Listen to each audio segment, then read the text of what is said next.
여러분 안녕하십니까, 진성호입니다. 원래 이 선거대책위원회, 그러니까 국회의원이든 무슨 시장 선거든 대통령 선거든 이 선대위에는 이 간부들만 있는 게 아닙니다. 실질적으로 일하는 실무진들은 상당히 많습니다. 오히려 이들이 더 중요할지도 모릅니다. 자, 지금 국회의원 선거가 한번 끝날 때마다 배지를 다느냐 마느냐에 따라서 의원당 10명이 넘는 그런 사람들의 일자리가 생겼다가 사라지기도 합니다. 또 지역구로 가면 수백 명, 수천 명의 조직이 생기기도 합니다. 자, 그런데 문제는 지금 이준석이 부리는 이 행각, 겉으로는 이준석이라는 정치인과 윤석열 후보 또 윤석열 후보의 측근들 이런 갈등으로 비춰지지만 그것만으로 끝나는 게 아닙니다. 윤석열 후보가 선대위를 해산시켰습니다. 그런데 말이 쉬워서 그렇지 그 선대위에는 총괄본부장, 선대위원장 이런 사람들만 있는 게 아닙니다. 실무진 수는 수백, 수천 명일지도 모릅니다. 그런데 문제는 윤석열 후보가 대통령이 되느냐 마느냐에 따라서 이들의 생계가 달라집니다.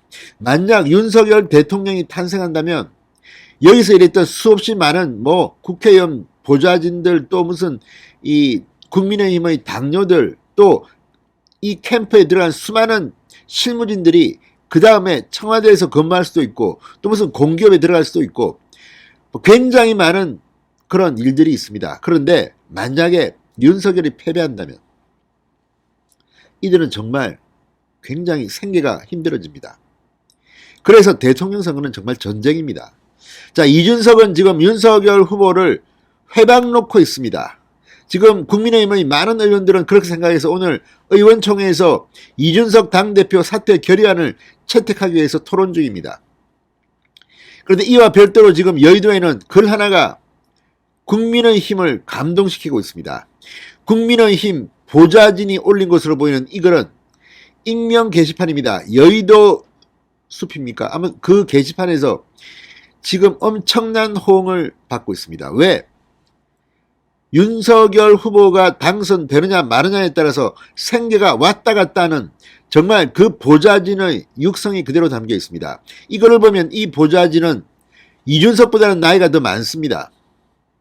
그런데 어쨌거나 지금 이준석 나이 또래는 다 국회에서 보좌진 중에도 그렇게 높지 않을지도 모릅니다. 그런데 이준석은 어떻게 해서 벼락 출세를 해서 당대표가 됐다고 해서 이렇게 윤석열 후보를 회방 놓고 어쩌면 정권 교체를 실패하게 만드는데 결정적인 역할을 할지도 모릅니다.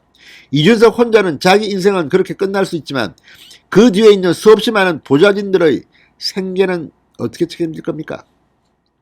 그런 점에서 지금 글 하나가 여의도에 잔잔한 파문을 일으키고 있습니다. 진성호의 융단 폭격 시작합니다. 이준석 국민의힘 대표를 융단 폭격합니다. 방송에 앞서 아직 진성호 방송에 구독자가 아니신 분은 붉은색 구독 버튼 눌러주십시오. 더 좋은 방송으로 보답하겠습니다. 자, 국민의힘 보좌진으로 추정되는 인물이 익명 게시판을 통해 윤석열 후보와 갈등을 빚고 있는 이준석 당대표를 그냥 박살을 내버렸습니다. 여의도 옆 대나무 숲이라는 이 페이지, 익명 페이스북 페이지에 올린 글에서 A씨는 너의 가벼운 입에 수많은 보좌진들의 생계가 걸려있다고 비판했습니다. 여의도 옆 대나무 숲은 국회 직원 및 보좌진 등으로부터 익명으로 글을 투고받는 페이지인데 해당 글은 직원 인정을 거쳐야만 올릴 수 있습니다. 자, 아마도 국민의힘 국회의원 보좌진 정도 되는 것으로 보입니다만 이 A씨는 이렇게 썼습니다. 준석아, 형은 너랑 몇 살 차이 안 나는 경력 겨우 10년 정도 되는 한낱 보좌진이다. 그래도 너보다 국회에도 오래 있었고 사회생활도 많이 해봤으니 꼰대처럼 한마디만 할게. 우리 한낱 보좌진들도 말 한마디 한마디 뱉을 때마다 밖에서 행동 하나하나 할 때마다 당에 피해가 가지 않을지 의원에게 피해가 가지 않을지 나 때문에 동료들이 힘들지는 않을지 많은 생각들을 한다. 여러 회사원들도 비슷할 거야. 나 하나 때문에 조직 구성원에게 피해가 돌아가길 바라는 사람은 아무도 없을 거야. 대세를 위해서는 내가 희생을 할 때도 있고 더구나 생계도 걸렸으니까 더욱 조심해야겠지. 그게 바로 사회생활이야. 남자들은 군대에서도 뼈저리게 겪었을 일이기도 하지. 내가 권력 쟁탈전 하느라 정신이 팔려 있을 때 필드에서 뛰고 있는 우리 당 소속 보좌진들과 캠프의 많은 인력들, 그리고 각 지역에서 대선을 위해 발로 뛰고 있는 많은 분들은 무슨 생각하고 있을지는 생각해 봤냐? 지금 실무자들 분위기는 좌절과 허탈감에 빠져 무기력해. 그래도 맡은 일은 다 하고 있어. 말 그대로 우리가 X같이 일하는 동안 너는 우리 면전에 총질을 하고 있는 거야. 이렇게 말했습니다. 자리의 무거움이라는 게 있어. 그렇기 때문에 사회생활을 하는 사람들은 승진을 할 때마다 그 책임에 대한 중압감을 느끼는 거야. 그런데 공당을 리드하는 사람의 입은 무거움은 전혀 느껴지지 않고 오히려 깃털보다 가벼운 현실에 치가 떨릴 지경이야.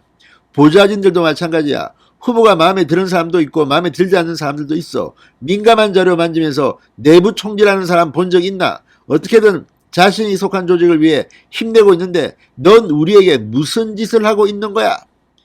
남들 밑바닥부터 차근차근 기어 올라올 동안 어린 나이부터 권력자들과 어깨를 나란히 해왔다. 밑바닥 고통을 모르는 네가 무슨 2030 청년을 대변하느냐? 내 눈에는 자극적인 이슈에 편성해서 편가르게 하는 실력밖에 보이지 않는다. 어린아이처럼 생떼나 부리고 무슨 짓인가? 원성이 들리지 않나? 선거의 승패를 떠나서 지금 행동이 정말 혐오스럽다. 그냥 좀 떠나줘. 너희 가벼운 입에 수많은 보좌진들의 앞으로의 생계를 걸지는 말자. 제발 그냥 가라고 썼습니다. 그러니까 절이 싫으면 죽이 떠나라는 말입니다. 지금 이준석 때문에 어쨌든 국민의힘 정권 교체가 정말 힘들어지고 있습니다. 자, 다 떠나서 이 보좌진의 말은 이준석이 정계에서 떠나야 할 이유를 정말 정확하게 표현해 주는 것 같습니다.